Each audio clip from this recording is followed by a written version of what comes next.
In my own work, I'm usually able to sidestep the conflicts and useless bickering by keeping it real, relying on deep principles. For example, if somebody asks me, "Are you for solar energy?"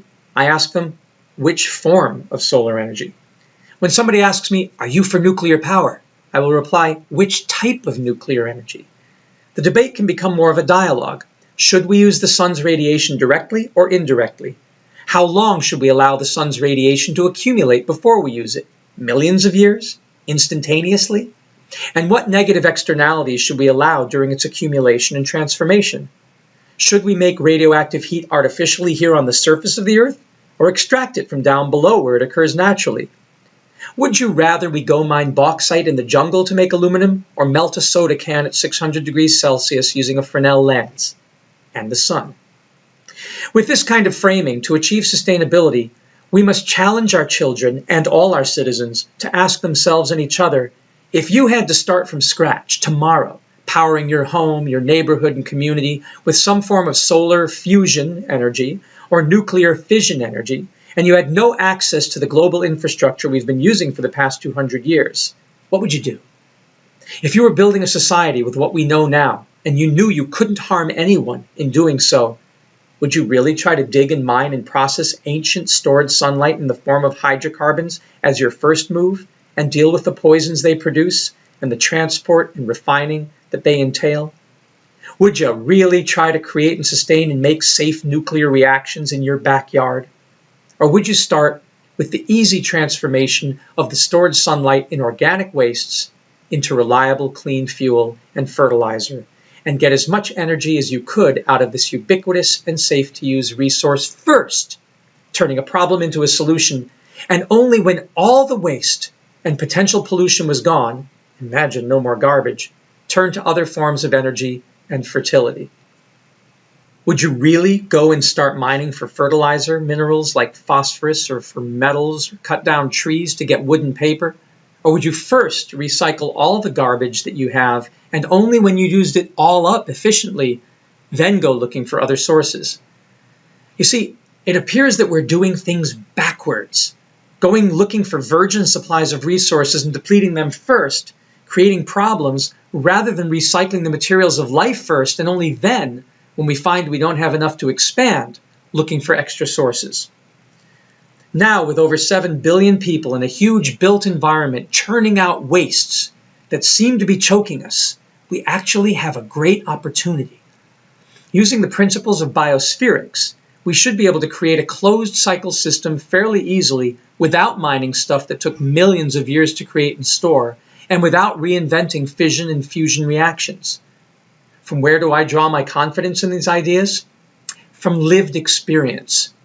I'm optimistic because I've lived completely off-grid through technologies available off the shelf or self-built that I installed myself at the LA Urban Eco Village and around the world.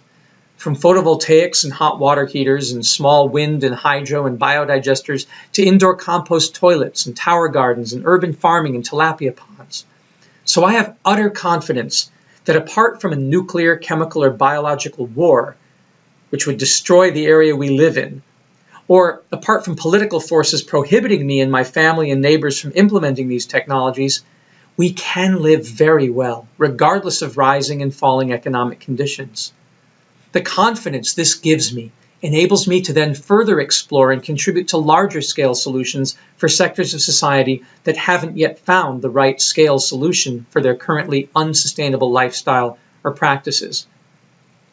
But not for a minute do I doubt that we can thrive in the coming decades, providing we can avoid the horrors of war or the loss of our freedoms. We have the technologies, and most are rather simple and easy to apply at a local scale. With the help of the right partners and corporate social responsibility to provide endorsement, capital, and outreach, they can scale up and scale out quite nicely. Of course, we don't want to neglect also the supreme importance of conservation and repurpose, reuse, refuse to use, reduce, which is so important, but which has become so ingrained in me as a consequence of the lifestyle that it almost goes without saying to people living sustainably.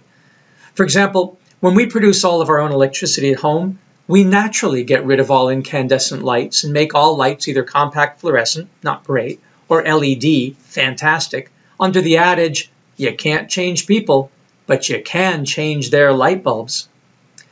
Nobody who produces their own energy that I know uses incandescents, which we consider heaters that give off a little light, rather than lights that give off a little heat.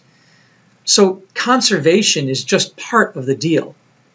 When it comes to food, we don't eat less, we just eat what we produce, and whatever we bring in, we know creates more biogas or fertilizer, so nothing is lost. Nothing goes down the drain in the old sense, and everything goes down in and through the tubes in the new nexus sense. Whatever we don't eat and everything that passed through our bodies gets transduced right back into food and energy. Still, there are entropy losses. The second law of thermodynamics tells us that there are always losses to heat, to disorganization. Without constant input of new energy from the sun or from the center of the earth, the whole system would run down. It would collapse. So we can't live beyond our means. But often we don't really know what that means. We don't really know what our means are. Thus, our quest to increase our means by harnessing light and temperature and water better and more efficiently, that becomes our mandate. It is a different mentality. We conserve not to be environmental per se, but because we have to, until we can produce more with the available renewable resources, produce more with less. So that is something to discuss. When I was interviewed by Alan Wiseman in the LA Eco Village, and Alan Wiseman is the author of the book Gaviotas, A Village to Reinvent the World, about a ecotopian area in Colombia, and also The World Without Us. Alan Wiseman asked me why, during the interview, I had kept the lights in every room on, and my air conditioner, and the music playing. Why did I keep it on all day if I was a conservationist?